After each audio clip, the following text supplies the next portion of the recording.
Elisabeth, comment est-ce qu'on réagit aux États-Unis à ce rachat? Est-ce qu'il y a de l'inquiétude dans l'air? Beaucoup d'inquiétudes et ça fait couler beaucoup d'encre, évidemment, parce que ce rachat déjà est très étrange. Elon Musk voulait racheter Twitter au prix fort, on l'a dit. Il n'en voulait plus, il est revenu, il l'a même racheté un jour plus tôt que prévu, hier au lieu d'aujourd'hui, c'était la deadline.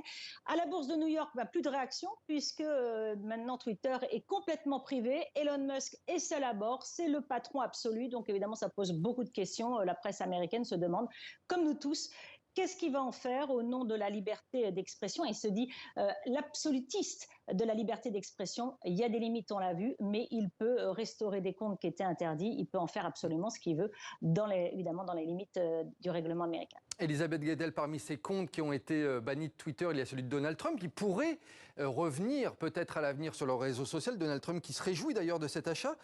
Concrètement, quelles conséquences cela pourrait avoir sur la scène politique américaine ? Alors effectivement, Donald Trump a pour le moment toujours refusé de revenir sur Twitter, même s'il a perdu ses 88 millions d'abonnés. Il n'en a récupéré que 5% sur sa propre plateforme qu'il a créée l'an dernier quand elle a été bannie des réseaux sociaux traditionnels, parce que Truth Social, c'est le nom de sa plateforme, a connu beaucoup de problèmes techniques. Évidemment, ça changerait la donne s'il revenait sur Twitter.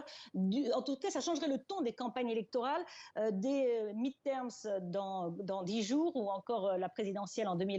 Ce serait un écho formidable pour Donald Trump, pour tous ses fidèles qui se réjouissent évidemment de le voir éventuellement revenir sur Twitter. Il y a même certains qui pensent, des complotistes, qui pensent que c'est le début du retour de Donald Trump au pouvoir.